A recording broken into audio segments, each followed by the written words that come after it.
우리 예언서의 말씀들을 보고 있습니다. 이스라엘 역사를 우리가 쭉 보면서 그 역사 시대에 활동했던 하나님의 종들에 관한 이야기죠. 우리가 아모스를 보았고, 그렇죠? 호세아를 보았고, 아모스는 정의를 얘기했다. 그러면 호세아는 사랑을 얘기했습니다. 그 삶 속에 하나님의 사랑이 어떻게 나타났는가? 사랑이 하나님에 대한. 하나님의 사랑은 우리를 짝사랑하시는 거다. 끝까지 사랑하시고 돌아오기까지 조건 없이 사랑해 주시는 하나님의 사랑의 메시지. 그와 더불어서 이제 여러분 예언자 그러면 여러분들이 잘 아는 대로 뭐 우리가 이사야, 예레미야, 다니엘, 에스겔, 다니엘 뭐 이렇게 순서로 나가지만 실제로 예언의 그런 출발점과 이런 것들은 아모스, 호세아, 오늘 미가 이렇게 나가는 거예요. 미가 선지자에 관한 이야기를 여러분 성경을 쭉 보시면 좀 더 확실하게 아시겠지만 오늘 이 한 시간으로 어쨌든 미가 사역에 대한 부분을 이야기하려고 그래요. 핵심적인 내용들. 미가는 이스라엘이 북왕국 이스라엘이 아수르한테 망하게 한 5년 전쯤에 활동했던. 그러니까 나라가 막 풍전등화처럼 막 기울어져 갈 때 망한다. 빨리 회개하고 돌아와라. 이렇게 얘기해요. 사실은 이 미가 선자는 유다 사람이에요. 남왕국 유다 왕 요담과 아하스와 히스기야 시대에 활동했던 선지자라 그렇게 쓰고 있어요. 남왕국 유다에서 북왕국 사마리아와 남왕국 예루살렘을 향해서 예언했고, 그렇죠? 이 예언의 이야기는 지금 우리로 이야기하면 남쪽에 살고 있는 목사님이 평양을 향해서 예언하고 서울을 향해서 예언하는 거랑 똑같은 거예요. 망할 거다. 북쪽 정신 차리지 않으면 망한다. 남쪽도 경제적으로 호황하고 막 좀 모든 일들이 된다고 그래서 자만하지 말아라. 망한다. 그러다가는 망한다. 이런 얘기는. 그러니까 5년 앞두고 한 거니까 이게 굉장히 절박한 심정의 이야기라. 파국을 얘기하고 망한다고 얘기할 때에 이 패망의 이유가 어디 있느냐? 패망의 이유가 어디 있느냐? 우리는 아수르가 신흥제국이기 때문에 세계사를 보면 강대해져서 그 남하 정책 때문에 그 에집트로 가기 위한 그것 때문에 지금 시리아를 무너뜨리고 지금 북왕국 이스라엘을 무너뜨리고 이렇게 나간다. 세계사로서는 그렇게 볼 수밖에 없어요. 세계 역사가 그러니까. 그런데 지금 이 예언자들은 이야기하기를 지금 하나님께서 쓰시는 도구고 실제로 북왕국 이스라엘이 하나님 말씀대로 살지 않아서 망하는 거다. 남왕국 유다가 하나님 뜻대로 살지 않고 말씀의 율법대로 살지 않아서 망하는 거다. 망하는 이유가 바깥에 있는 게 아니라 너희 가운데 정말 하나님의 뜻대로 살지 않는 그 신앙 때문에 망하는 거다. 그 뭐가 잘못된 거예요? 예배를 다 드립니다. 열심히 하나님 앞에 제사를 드립니다. 그런데 지금 망하는 이유를 이야기하는 그 내용들 보면 선민 사상 때문에 망하는 거예요. 하나님을 택해 주셨어. 하나님을 택해 주셨어. 우리는 하나님이 보호하시는 백성이에요. 하나님은 우리가 사는 모든 일에 축복하시며 지켜주셔. 굉장히 많이 듣던 이야기죠. 그런데 이게 여러분 반듯한 하나님의 말씀 속에 세워서 살아가지 못하면 망하는 일이 된다. 그 얘기. 선민으로 택함받았다는 것은 하나님의 축복인 동시에 사명이에요. 해야 될 일이 하나님의 안에서 있어 하나님을 보여주는 사역을 감당해야 되는 거거든요. 어제 이렇게 뉴스를 보다가 너무 참 재밌는 그런 뉴스를 보면서 이 국회의원들이 하나의 그런 발의를 하는 게 현충원 국립묘지에 국회의원들도 죽으면 거기에 묻히게 해달라. 그걸 법으로 발의한다는 거예요. 국회의원이 얼마나 많은 특권이 있습니까? 근데 국회의원은 특권을 누리면 다니면 안 되는 거예요. 특권을 다 내려놓고 백성들의 아픔을 가지고 정말 그들의 문제를 해결하기 위해서 함께 애를 쓰고 법을 만들고 그렇게 해야 국회의원이지. 아이고 이 국회의원 돼서도 많은 특권을 누리다가 죽어도 우리 현충원 간다. 국립묘지 가야 되겠다. 발의를 했다는 거예요. 난 그래서 통합당만 그런가 그랬더니 아니 더불어민주당에도 참석을 했더라고. 그러니까 이게 참 국회의원의 머리라는 것 자체가 참 이 시대에 우리가 불행한 시대에 살고 있다, 그런 생각이 들더라고요. 여러분, 특권은 누리라고 주시는 것이 아니라 그걸 사명을 감당하라고 주시는 거예요. 제가 이스라엘의 특권을 얘기할 때 이 얘기를 하는 거예요, 지금. 그러니까 이 특권을 잘못 이용하고 잘못 오해하면 그것을 가지고 기회로 삼아서 나만 누리려고 하는 것으로 그래 바꿔버리는 거예요. 얼마나 이게 지금 안타까운 현실이냐 말이에요. 그래서 오늘 이것은 하나님께서 세상을 사랑하셔서, 세상을 이처럼 사랑하셔서 독생자를 주셨다, 그렇게 얘기하죠. 그렇죠? 하나님이 세상을 이처럼 사랑하셔서 하나님이 세상을 사랑하시는 거예요. 누구를 주기까지? 그 외아들 예수 그리스도를 주기까지 하나님을 사랑하시는 거예요. 여러분, 세상은 망할 놈의 세상이 아닙니다. 하나님이 사랑하시는 세상이에요. 그러니까 성경적인 가치관이 전혀, 세상이 다 망해도 우리는 구원 얻는다, 우리는 하나님의 특별한 구원을 얻는 하나님의 특권을 가진 하나님의 백성이다, 여러분 성경을 잘못 오해, 한쪽만 보는 거예요. 아니, 우리는 세상에 하나님의 자녀로서의 살아야 될 사명이 있는 사명자들이라 이 말이에요. 어떻게 접근하느냐에 따라서 여러분 결론은 정말 이상하게 달라지거든요. 여러분 이걸 꼭 기억하셔야 돼요. 그래서 오늘 본문에서 저와 여러분들이 첫 번째 꼭 기억하는 것은 이 예언자들은 어떤 사람들이냐? 하나님이 역사의 주인이시다. 되어지는 모든 역사를 이끌고 가시는 그런 주인이시다. 예언자들은 세계 역사를 이해할 때 바로 이스라엘의 역사를 왜 배워야 되고 세계 역사를 왜 배워야 되느냐? 그 가운데 하나님께서 어떻게 일하셨는가를 보는 거예요. 우리는 세계사에서 그냥 강력한 군대가 일어나고 아수르가 일어나고 바벨론이 일어나서 북왕국 이스라엘을 멸망시키고 남왕국 유다를 침공해서 남왕국을 멸망시키고 다 포로로 끌려가고, 이렇게 세계 역사는 객관적인 사실만 보는 거예요. 그런데 예언자들은 뭐라고 얘기하는 거니? 하나님께서 북왕국 이스라엘이 처음 하나님 말씀대로 살지 않고 죄 가운데 살아가니까 하나님이 아수르를 일으켜서서 그 매로, 그 몽둥이로 이스라엘을 징계하시고 그 채찍으로 유다를 책망하시는 거다, 이렇게 해석을 해버리는 거예요. 그 다 쓰는 도구라는 거예요. 뭘 위해서? 하나님의 아들, 딸들, 하나님의 택하신 백성들을 깨닫게 하시고 바로 세우시려고. 할렐루야. 그러니까 여러분, 한 가지의 사건을 바라보는 시각이 어마어마하게 다른 거라는 거예요. 이것을 여러분 신앙 안에서 우리가 하나님의 말씀의 기준을 가지고 세계에 되어지는 일들만이 아니라 지금 내게 당하는 일들을 제대로 분별하고 이걸 판단할 수 있는 그런 영적인 능력과 성경의 실력을 갖는 게 참 중요하다, 이 말씀. 그 하나님이 징계하시는 첫 번째 이유는 뭐냐? 그 이스라엘의 죄 때문에 그런 거예요. 유다의 죄 때문에 그런 거예요. 그러면 여러분 한번 하나님이 세상을 징계하시는가? 택하신 백성을 징계하시는가? 봐야 돼요. 참, 지금 정세균 총리가 교회 모든 식사, 소그룹 모임 못하게 하라고 그래서 막 청와대 청원도 들어가고 지금 막 기독교에서는 지금 제대로 하고 있는데 뭔 얘기를 하는 거냐, 그렇게 얘기를 해요. 실제로 막 통계까지 갖다 대는데 교회 예배와 교회 교인들을 통해서 지금 이 코로나가 전파되고 막 이런 숫자로 딱 통계를 내보면 여러분 퍼센트가 너무 적은 거예요. 잽도 안 돼, 사실은. 거리가 안 되는 거예요. 근데 왜 교회가 타깃이 되느냐? 여러분 이걸 잘 아셔야 돼요.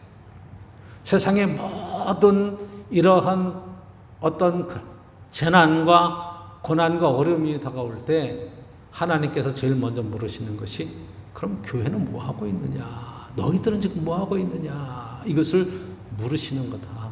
그걸 정세균 총리 입을 통해서 우리에게 지금, 야, 너희들 깨어 기도해야지. 네? 이 방역하게 열심히 너희들이 준비하고 이 대한민국과 세계에 본을 보여야지. 대한민국 교회가 이 이야기를 하고 싶은데 그걸 안 들어요. 목사님들이 안 들어. 마스크도 안 쓰고 막 속으로 얘기하고 막 식사하고 그런 데가 다 터진 거거든요. 이게 11시에 배워 저희처럼 이렇게 잘 정리하고 마스크 쓰고 막 거리 제한 두고 이렇게 하는 교회에서 터진 데가 한 군데도 없어요. 걸려도 한 사람만 걸리고 말죠. 그러니까 하나님이 우리에게 주시는 귀한 말씀을 들을 때 딴 데는 왜 다 놔두고 교회만 갖고 그러냐 라고 항의하고 싶어도 성경 말씀대로 우리가 들어가 생각해 보면 그래 교회가 더 열심히 해야지, 그래 교회가 국가의 법도 따르고 어려운 때 더 나라 민족을 위해서 기도해야지, 그래 교회로부터 솔선수범해야지, 적어도 교회처럼만 하면 코로나는 벌써 종식됐을 거야 라는 말을 들어야지. 할렐루야. 해석이 다르죠. 왜 우리만 갖고 그러냐? 아니 그렇게 얘기 안 할 수도 있잖아요. 그러니까 여러분 어떤 상황이 딱 벌어졌을 때 그것에 대한 주님의 심정, 주님의 경고의 말씀을 우리가 겸손히 듣고 나가는 것, 이게 굉장히 중요한 거예요. 그래서 오늘 본문에도 이렇게 말씀하시는 것을 우리가 보게 돼요. 5절 말씀을 보십시오. 여러분 뭐라 그래요? 이 하나님께서 이스라엘 백성하고 우리가 변론하자 이렇게 쭉 얘기하시면서 한 얘기가 왜 이게 뭐냐 말이에요.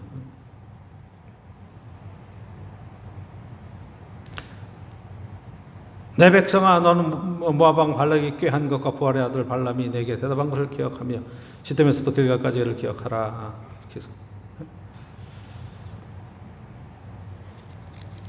우리의 사는 삶의 터전에 정말 하나님께서 우리의 삶 속에 개입하시며 보호하시며 인도해 주신 놀라운 사랑들이 있고 은혜가 있는데 그 은혜를 지금 잃어버리고 자꾸만 죄된 일로 가는 거예요.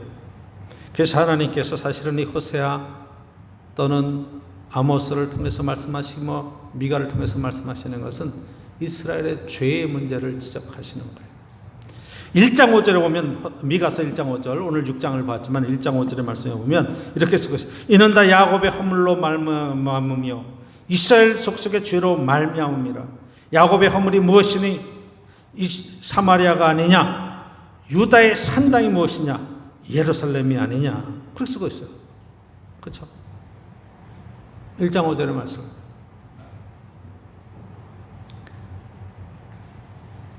하나님께서 야곱의 허물로 말미암아서 지금 이스라엘 족속의 죄 물으시는 거예요.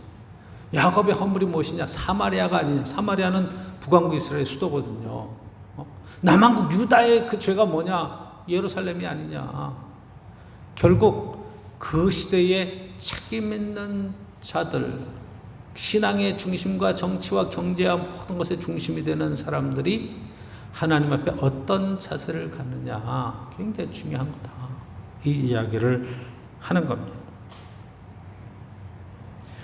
아수르를 들어서 지금 이스라엘을 징계하시고 바벨론을 들어서 유다를 징계하시는 하나님의 마음을 우리가 봅니다.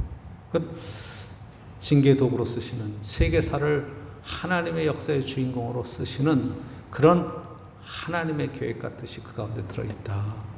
그러니까 여러분 교회를 향한 이 시대의 경고의 말씀들은 저와 여러분들이 정말 듣고 깨달아야 돼요. 이게 잘못하면 괜찮아, 교회는 하나님이 보호하시지 뭐, 아이 코로나19 그건 뭐가 대단하다고, 하나님이 지키시면 아무것도 아니야, 이렇게 얘기할 수도 있어요. 굉장히 위험한 거죠. 그렇잖아요. 우리에게 두려움은 없어야 돼요. 코로나 그건 뭐 아무것도 아니지 뭐, 맞아요. 그런데 마땅히 우리가 해야 될 것들을 다 해가면서 이 시대를 향한 하나님의 경고의 말씀이 무엇인가 돌아보고 마땅히 우리가 해야 될 일들을 찾아가야 되잖아요. 그렇죠? 중국 우한에서 시작됐고 그 야생동물하고 다 연결되고 환경 파괴하고 다 연결되고 인간이 지금 살고 있는 삶의 환경 자체가 지금 무너지기 때문에 이런 것들이 지금 드러나는 거거든요. 이럴 때 우리의 기본적인 자세가 그까짓 그 약 개발해서 약으로 치료하면 되지 뭐, 이런 접근은 너무 근시안적인 거라 이 말이에요. 하나님과 함께 조화로운 세상을 어떻게 만들어가는가, 이 환경 파괴의 이런 모든 것들을 어떻게 정말로 인류가 책임있게 나아갈 수 있겠는가, 더 큰 물음으로 나아가고 그 해결책을 찾는 것 자체가. 그럼 저와 여러분들이, 이 서민들이 할 수 있는 것이 무엇이겠어요? 여러분 작은 일에 충성하는 거예요. 그렇죠? 예배에 참석할 때 마스크 하나 쓰고 함께 여러분 할 때도 정말 주의하고 우리 행동 한 가지가 얼마나 큰 영향력이 미쳐지는가, 그런 것을 알면서 여러분들이 법과 질서를 지켜가는 것, 이게 이제 하나님 말씀을 따른다는 게 율법, 법을 지키는 거 아니겠어요? 두 번째, 이제 앞으로 되어질 일들을, 나라가 망할 것을 내다보면 우리가 어떤 마음을 갖고 있겠어요? 미가 선지자도 그렇고 정말 이런 안타까운 마음을 갖고 울고 있습니다. 이 미가서 1장 8절 9절 말씀에 보면 뭐라고 얘기하는 거 아니? 미가가 이렇게 얘기해요. 그러므로 내가 애통하며 애곡하며 벌거벗은 몸으로 행하며, 벌거벗은 몸으로 행한다는 거예요. 들깨같이 애곡하며 타조같이 애통하리니 이는 그 상처는 고칠 수 없고 그것이 유다까지도 이르고 내 백성의 성문 곧 예루살렘에도 미쳤습니다. 지금 북왕몽문으로 남은 곳까지 하니까 지금 애통해하면서 벌거벗고 다닌다. 벌거벗고 다니는 것이 뭘 상징하는 거 아니? 포로로 끌려갈 때는 여러분 굴비처럼 쭉 엮여서 모든 옷을 다 벗겨놓고 그리고 끌고 가는 거예요. 그 포로로 끌려가는 거예요, 그게. 그러니까 남한국도 망할 것이다. 근데 그것을 갖다가 너희들 말 안 들어서 망하는 거야 하고 그냥 비판하는 것이 아니라 눈물을 흘리며 애통해 하는 거예요. 이래서는 안 되는데, 정말 이래서는 안 되는데 애통해 하는 거예요, 이게. 시대를 바라보는 저 여러분들이 이 하나님 앞에 기도해야 된다고 하는 것은 바로 이런 기도를 얘기하는 거죠. 그렇죠? 하나님 앞에 통하면서 지금 기도하고 어떻게 우리가 하나님 말씀대로 살아갈까를 바라볼 수 있어야 되죠. 예언자들의 삶이라는 것은 고난당하는 일과 함께 고난당하고 애통하는 자들과 함께 애통하면서 정말로 이 땅에 하나님의 심정과 하나님의 마음을, 하나님의 뜻을 전하고 하나님의 말씀을 전하는 복된 삶을 살아갔다 이 말이에요. 이것으로 망해서 끝이다. 세 번째 예언자들은 한 얘기가 희망을 얘기해요. 그래도 너희가 하나님 말씀으로 돌아오고 회개하고 오면 하나님께서 회복시켜 주실 거야. 상처 싸매 주실 거야. 낫게 해 주실 거야. 하나님께서 너의 삶에 희망의 메시지를 가지고 이야기하는 거예요. 하나님의 심판하심, 징계하심이 하나님의 본 마음이 아니에요. 그렇죠? 세상에 안 믿는 사람들을 하나님이 심판하는 게 아니라 믿는 사람들이 말씀으로 살지 못하는 것을 징계하는 거예요. 여러분, 세상이 얼마나 지금 각박한지 몰라요. 여러분들이 남의 자식들이 뭐 이렇게 하는 거 가지고 가서 야 그렇게 하면 안 돼, 야 그렇게 하지 마 이렇게 말할 수가 없어요.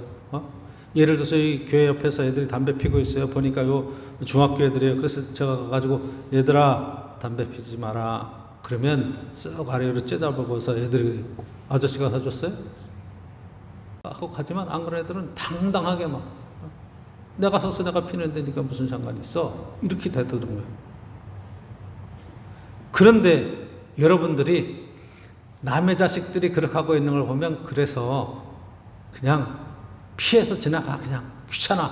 말 시키면 무슨 봉변을 당할지 모르니까 그냥 지나가. 근데 내 아이가 거기에 있어.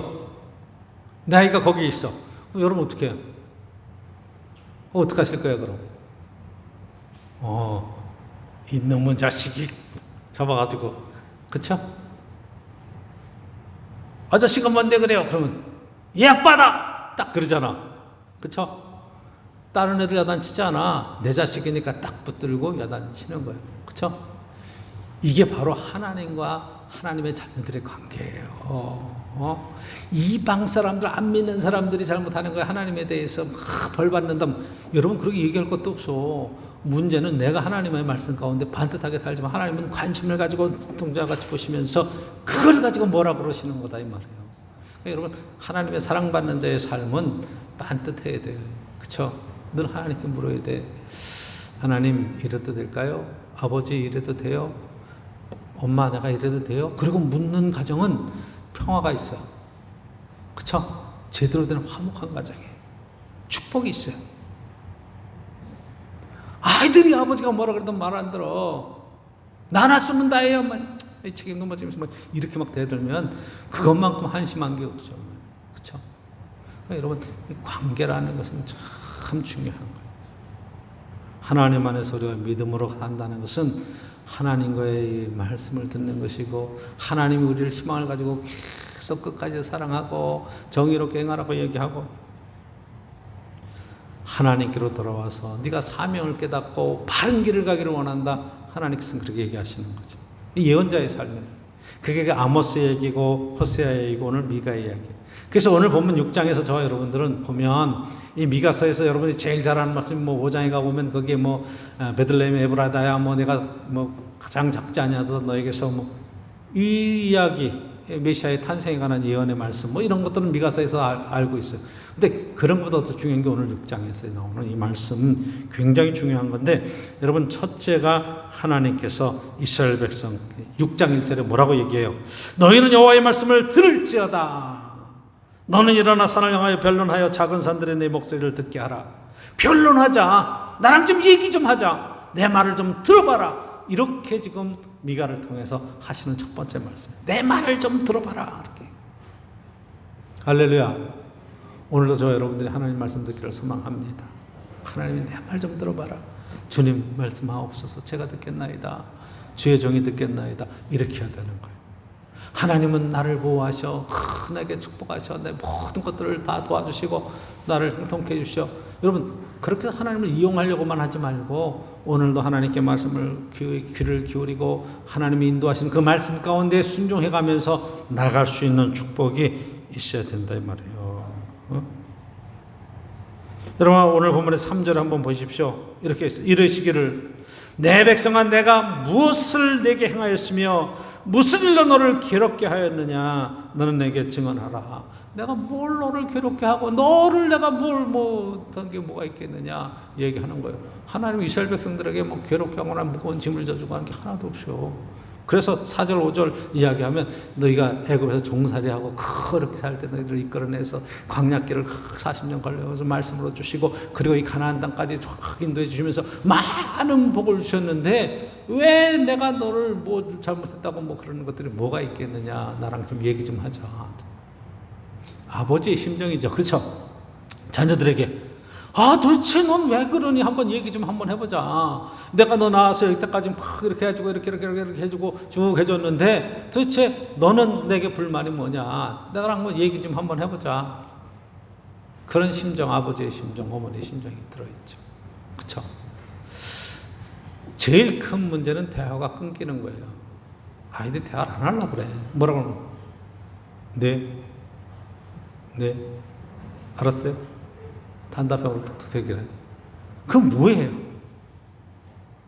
정말 관계가 좋으면요, 여러분 대화가 많아져. 그 별것 가지고 대화하는 줄 알아요? 부모, 자식 간의 대화는 별것도 아닙니다. 오늘 나갔더니 친구가 아버지 뭐라고 어머니 뭐라 이런 일이 있었는데 뭐 쭉 얘기를 해. 학교 갔더니 뭐 친구가 그러는데 선생님이 뭐 이런 얘기를 했는데 그래서 일반적인 얘기를 많이 하는 거예요. 매일매일 얘기하는 사람은 할 얘기가 많아. 근데 나중에 모아서 한꺼번에 이야기해야지. 그래서 한 달에 한 번만 얘기하자. 그래가지고 한 달에 한 번 모아가지고 얘기하려면 얘기거리가 없어요. 제가 농촌에서 목회를 해봤었잖아요. 여러분 소를 젖을 짜 젖소를 농사. 그러면 젖소는 아침 저녁으로 꼭 2번씩 이게 젖을 짜줘야 돼. 그건 막 상중에도 막 이거 하고도 젖은 짜야 하는 거야. 만약에 젖을 안 짜고 그 시간을 놓치면 소들이 막 이 젖 몸살 하는 것처럼 막 울어. 동네가 다 시끄러워가지고 저 집 젖 안 짜고 있구나 다 알아. 그러니까 창피해서라도 와서 빨리 젖을 짜줘야 돼. 어떤 게으른 농부가 했다는 거예요. 그래, 아유 귀찮은데 뭐 이틀에 한 번만 짜지 뭐. 그럼 이틀에 한 번씩 짜려고 하면 그 이틀에 그 4배가 나와? 그게 젖몸살을 앓다가 젖이 말라붙죠? 그런 거예요, 그런 거. 대화가 매일매일 삶 속에서 교제하는 삶으로 매일 큐티와 매일 말씀과 묵상으로 되지 않으면 말라붙어 버려요. 그럼 뭐가 안 되는 거예요? 하나님과 대화가 안 되는 거야. 그러면서 뭐라 그래? 난 하나님의 자녀니까, 하나님을 믿으니까. 어려워요. 할렐루야. 여러분들이 주의 말씀에 귀를 기울이고 하나님의 변론하자 이렇게 이야기하시는 것을 들어보십시오. 하나님께서 이끌어내서 가나안까지 행하시. 7절에 보시면 이렇게 말씀하시죠. 5절에 보면 이렇게 말씀하시죠. 5절. 그리하면 나 여호와가 공의롭게 행한 일을 알리라 하실 것이니라. 하나님께 공의로 행했다. 반듯한 길로, 의로운 길로 너의 삶을 이끌어 주셨다. 그러니까 오늘까지 받은 은혜를 좀 돌아봐야 돼요. 하나님께서 언제나 나의 삶 속에 은혜를 베풀어 주셨고 한 번도 나를 실망시키신 적이 없으시고, 그렇죠? 내 인생 속에 수시로 말씀하시며 인도해 주셨던 평생의 삶 속에 하나님의 감사함과 하나님께 영광을 돌리는 복된 은혜가 회복되어야 된단 말이에요. 이스라엘이 지금 회복하는 건 이거예요. 두 번째로 오늘 본문 속에서 저와 여러분들이 6절에 이렇게 쓰고 있어요. 내가 무엇을 가지고 여호와 앞에 나아가며 높으신 하나님께 경배할까? 정말로 하나님 앞에 뭘 가지고 나가서 어떻게 하나님께 드리고 하나님을 경배할까? 초점이 어디 있어요? 갖고 나가는 데 있죠. 여러분 세상 사람들은 이렇게 생각해요. 교회에서도 여러분 잘못하시면 하나님께 뭘 갖고 나가서 드려야 된다고 생각하는 거예요. 드리면 복 받는다, 드리면 복 받는다. 맞는 얘기이기도 하고 한 걸음 더 나가야 돼요. 그래서 뭐라고 하는 거냐? 내가 번제물로 1년 된 송아지를 가지고 그 앞에 나갈까? 번제물을 가지고 1년 된 송아지 1년 된 거 얼마나 하겠어요? 몇백은 되겠죠? 그렇죠? 자, 7절 보시면 여호와께서 천천의 양이나, 야, 천천의 숫양이면 얼마 이게? 만만의 강물 같은 기름을 기뻐하실까? 이거 지금 기름을 드리고 이거 지금 양을 드린다고 기뻐하시겠느냐? 내 허물을 위하여 맏아들을 내 영혼의 죄로 말미암아 내 몸을 열매로 드릴까? 내 몸의 열매를 드릴까? 아이를 제물로 드리는 거예요. 사람을 제물로. 야, 세상에 자식이 제일 귀한데 자식을 하나님께 제물로 드린다. 제물로 드린다는 게 그냥 뭐 주의종을 만든다는 표현이 아니라 양 잡아 바치듯이 번제물로 드리는 거예요. 아브라함이 이삭을 번제물로 드리려고 했던 것처럼 그렇게 좀 드리면, 그러면 하나님이 그걸 받으시고 기뻐하실까? 그럼 하나님이 요구하시는 게 여기 있네. 그러니까 그 다음에 8절에 있는 이야기가 중요하죠. 그쵸? 뭐라고 그래요? 사람아, 주께서 선한 것이 무엇임을 내게 보이셨나니. 하나님이 원하시는 건 뭐냐? 여호와께서 내게 구하시는 것은 번제물이 아니라, 이 기름이 아니라, 수장이 아니라 오직 정의를 행하며 인자를 사랑하며 겸손하게 내 하나님과 함께 하는 것이 아니냐. 뭐예요? 정의를 사랑한다. 이 시대의 숙제이기도 하고 화두의 말씀이죠. 정의로운 사회 이야기죠. 정의가 있습니까? 참 어려워요. 그렇죠? 하나님 원하시는 거. 인자를 사랑한다는 게 뭐 예수 그리스도 사랑한다는 그 차원이 아니라 사람을 사랑하는 거, 사람을 사람답게 존중하는 거. 그렇죠? 그다음에 하나님과 함께 동행하는 것. 하나님 원하시는 것. 이야, 이게 얼마나 귀한 말씀이에요. 근데 우리는 자꾸 이런 것들에서 앞에 것을 강조해. 제물을 드리고 예배를 회복하고. 그 성경은 우리에게 하나님께 드리는 예배를 어떻게 드리는? 신령과 진정으로, 그렇죠? 영과 진리로 우리의 마음의 중심을 드리고. 로마서 10장에는 너희 몸을 거룩한 산제사로 드리라. 이것이 너의 영적 예배니라. 신령하게 은사를 경험하고 막 성령의 능력을 경험하고 그렇게 하는 차원의 얘기 아니라 우리 몸으로 하나님 앞에 드려지는 예배, 생활 전체를 들여서 드려지는 예배, 이걸 얘기하는 거예요. 굉장히 중요한 거죠. 예배가 회복되는 게 굉장히 중요한 거예요. 주일날 여러분 예배를 피한 게 아니잖아요. 그래도 저희는 공식적인 예배는 정부에서 건드리지 않고 소그룹 모임 속에서 전파될 수 있는 가능성이 있는 것들을 차단하자, 식사하지 마라, 이런 차원의 부탁이잖아요. 항의할 수도 있죠. 어떤 분들이 항의를 합니다. 그러면 교회에서 예배드리고 식당 가서 밥 먹었는데 그 식당에 확진자가 있어. 거기서 걸렸어. 그러면 그 가운데 식당에 온 사람 중에 교인만 300만 원 벌금을 내야 됩니까? 그 식당에 참가한 모든 사람이 벌금을 내야 됩니까? 예배 마치고 옆에 카페에 가서 소그룹 모임을 모였어. 그래서 이제 차 마시고 얘기를 했는데 그때 확진자가 생겼어. 그러면 그 카페에 간 교인이 300만 원 벌금을 내는 겁니까? 예배에 참여한 사람이 300만 원 벌금을 내는 겁니까? 카페에 온 손님 모두가 300만 원을 벌금 내는 겁니까? 그러니까 이런 상황에 대해서 정말 정부에서도 할 말이 없을 거예요. 그렇죠? 왜? 정식 예배 드리고 가서 그냥 일반 식당 가서 카페 가서 걸리는 거는 정부에서 막지 않았으니까. 그렇죠? 그러니까 왜 우리만 갖고 그래? 그런 말이 나올 만하죠. 차별당한다고. 근데 여러분 좀 더 심사숙고해야 된다 이 말이에요. 식당 가는 것도 또는 함께 그렇게 모여서 뭐 하는 것도 좀 자제하자. 좀 그런 거죠. 저도 이제 뭐 식구들이나 뭐 다른 손님들이 오면 병원호수에 가서 이제 식사를 대접하기도 하고 같이 식사하기도 하고 거기는 딴 세상이에요. 식당 가면 딴 세상이에요. 근데 그걸 갖다가 딱 잡으면 그 사람들은 당장 얘기하죠. 뭐라 그래? 생계의 문제야, 생계. 그쵸? 근데 적어도 교회는 생계의 문제라고는 얘기 안 하잖아. 그쵸? 신앙의 문제. 그러니까 저 여러분들이 조금 더 하나님 안에서 우리가 추구해야 될 가치가 뭔가, 정말 하나님 말씀대로 산다는 게 뭔가 정의로운 사회를 만드는 것. 국가가 얘기하기 전에 정말 하나님 안에서 정의로운 삶을 살 수밖에 없는 거고 사람을 존중할 수밖에 없는 거고, 그렇죠? 그렇게 되는 거죠. 세 번째, 오늘 본문 속에서 저와 여러분들이 9절의 말씀을 보시면 이렇게 쓰고 있어요. 여호와께서 성읍을 향하여 외쳐 부르시나니 지혜는 주의 이름을 경외합니다. 지혜가 뭐냐? 이 땅에 지혜롭게 사는 게 뭐냐? 하나님을 경외하고 하나님 안에 살아가는 게 지혜다. 세상에 미련한 것은 하나님 없이 자기의 생각대로 자기 뜻대로 자기 하고 싶은 대로 사는 게 이게 미련한 것이고 지혜가 없는 것이다. 여러분, 지혜가 없으면 망하는 거예요. 미련한 사람은 그 어떤 삶의 자리에서도 하나님의 영광을 드러내지 못하는 것을 보게 돼요. 미련한 생에게는 매가 준비되어 있어요. 자, 그래서 그 다음에 9절에 보시면 너희는 매가 예비되었나니 그것을 정하신 이가 누구인지 들을지어다. 뭐가 준비됐다고? 매. 그렇죠? 하나님을 경외하지 못하면 매를 만나는 거예요. 하나님의 경외함이 뭔가 있는가? 그럼 매가 무엇인가?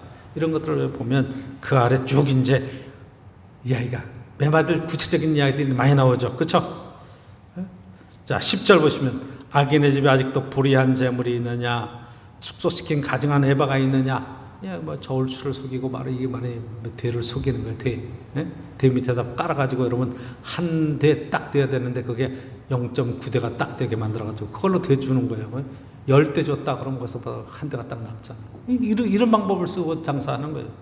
자, 그 11절 내가 만약 부정한 저울을 썩거나 주머니에 거짓 저울추를 넣었으면 깨끗하겠느냐? 상거래 부정한 짓들을 하는 거죠. 12절 그 부자들은 강포가 가득하였고 그 주민들은 거짓말을 하는 그 혀가 입에서 거짓되도다. 그래서 이것 때문에 13절 그러므로 나도 너를 쳐서 병들게 하시며 내 죄로 말면 너를 황폐하게 한다. 하나님께서 이렇게 하는 거예요. 그러니까 다 죄값을 치른다 이 말이에요. 이 시대의 제일 큰 문제가 뭐냐? 그러면 그들의 말과 삶이 일치하지 않는 거예요. 언행 불일치죠. 제가 이제 뭐 한 주간에 일어난 큰 이슈에 관해서 얘기를 하니까 그런 것들 설교 중에 이제 여러분들의 지혜를 함께 나누니까 박원순 서울시장 자살했죠. 그렇죠? 뭐 주문하고 서울시장으로 한다 그럴 때 뭐 청와대에 청원이 40만이 넘게 갔다. 물론 그가 살아왔던 인생의 여정과 민권 변호사로서의 그 다음에 또 시민운동으로서의 했던 많은 공로들이 있어요. 그럼에도 불구하고 해서는 안 될 일을 한 거죠. 그쵸? 여비서 성추행 사건. 뭐 공소권 없음. 그래서 이제 법에서 더 다루지 않는다는 거예요. 자, 근데 왜 죽었겠어요? 오거돈 부산시장 봤잖아요. 그쵸? 안희정 충남지사 봤잖아요. 한 방에 날아가잖아요. 그쵸? 그 뒤에 날아가고 당할 수치를 견딜 수가 없는 사람이죠. 노회찬 전 국회의원이 자살한 이유도 5천만 원 뇌물.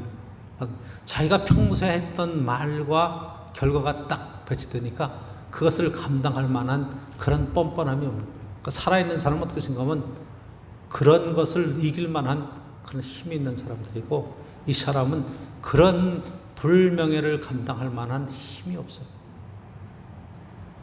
그러니까 자기의 삶하고 말하고 달라지고 나니까 극단적인 선택을 하는 거죠.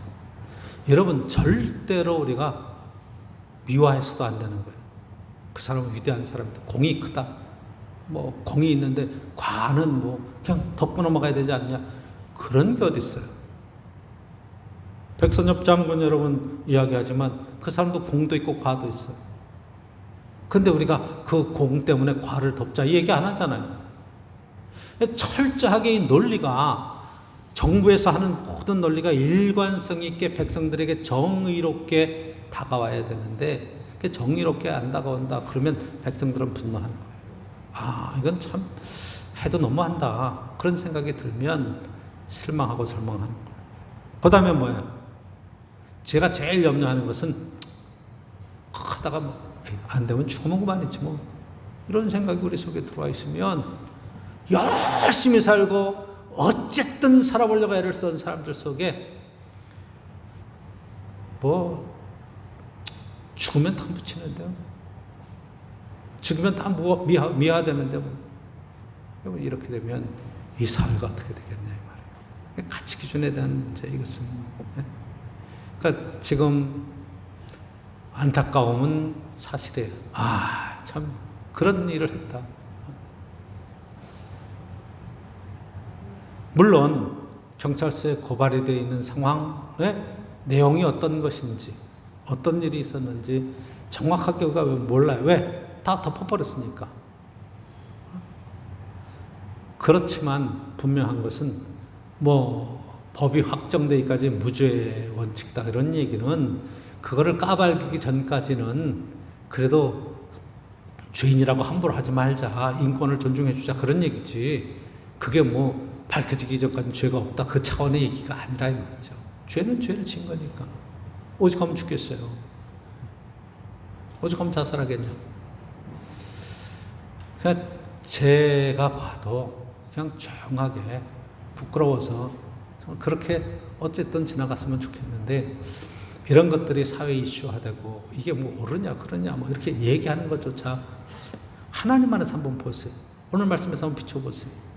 하나님의 공의와 그 삶에 있어서 진실하게 살아가는 삶의 모습 속에서 하나님이 매를 드시고 심판에 가실 때 어떻게 해야 되는가. 여러분, 믿음과 삶은 하나예요. 그러니까 저와 여러분들이 이 믿음으로 사는 게 중요해요. 저는 목사님들이 이렇게 신문에 나오고 뭐 뉴스에 나오면서 무슨 사건을 터뜨렸다, 뭐 무슨 성추행을 했다 그러면 저는 기본적으로 그거는 목사라고 하는 사회적인 타이틀은 갖고 있지만 하나님이 속에 없는 사람이라고. 하나님이 없는 거예요. 왜? 주님과 대화하고 주님께 물어봐야 돼. 그쵸? 목사님 물어봐야 돼. 주님, 제가 집사님 손잡아도 될까요? 물어보면 하나님께서 뭐라고 그러겠어? 그래, 잡거라 그러겠어? 왜 남의 여자 손잡니? 잡지 말아라 그러겠지. 묻지도 않고 그냥 지 생각대로, 지가 좋은 대로 육체의 욕심을 따라 가는 거예요. 그러니까 죄를 낳고 죄가 사망에 이르게 당연한 거예요. 그러니까 그거는 어떻게 생각하면 너무 부끄러운 일이죠. 그렇잖아요.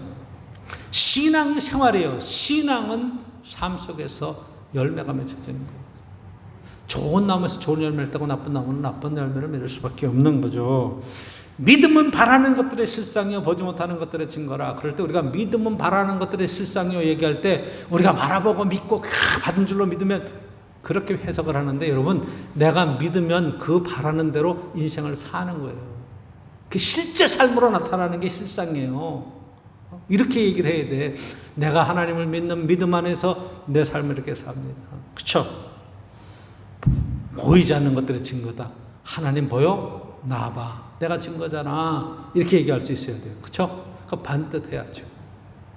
믿음으로 산다는 것은 그의 삶의 모든 형태에 있어서 반듯한 거예요. 오늘도 저와 여러분들의 언어와 행동이 다른 사람에게 해가 되면 안 돼요. 위로가 되고 희망이 되고 사랑이 되고 능력이 되는 복된 신앙생활 멋지게 살아갈 수 있기를 주로 축복합니다.